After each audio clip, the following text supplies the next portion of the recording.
Telugu Desam Janasena బీజేపీల NDA ప్రభుత్వం చెప్పిన హామీలన్నీ ముందుకు తీసుకెళ్తా ఉన్నాం. మన యువ నాయకులు యువగలం పేరుతో శ్రీ నారా లోకేష్ బాబు గారు రాష్ట్రం అంతా తిరుగుతూ మన ప్రాంతాల్లో కూడా తిరిగినప్పుడు వారు ఇచ్చినటువంటి హామీలు కూడా ఒక్కొక్కటిగా అమలుపరుచుకుంటా వస్తున్నాం. ఆ రోజు కష్టాల్లో ఉన్న రాష్ట్రం, అరాచకము విధ్వంసన పరిస్థితుల్లో మీకు అండగా నేనున్నానంటే ఆ రోజు పవన్ కళ్యాణ్ గారు జనసేన నుండి తెలుగుదేశానికి మద్దతు ప్రకటించడం, ఈ రాష్ట్ర అభివృద్ధి దృష్ట్యా సంక్షేమం దృష్ట్యా ప్రధానమంత్రి గారి మోడీ సహకారంతో 3 పార్టీలు ముందుకు రావడం జరిగింది.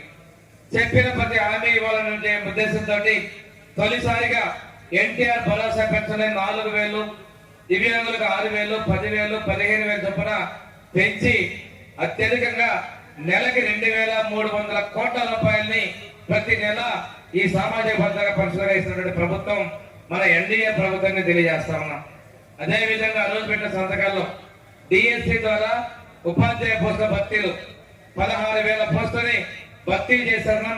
ఈ త్వరలోనే వాళ్ళందరికీ కూడా అపాయింట్మెంట్ ఆర్డర్స్ ఇచ్చే విధంగా మన ప్రభుత్వం చర్యలు తీసుకుందాం.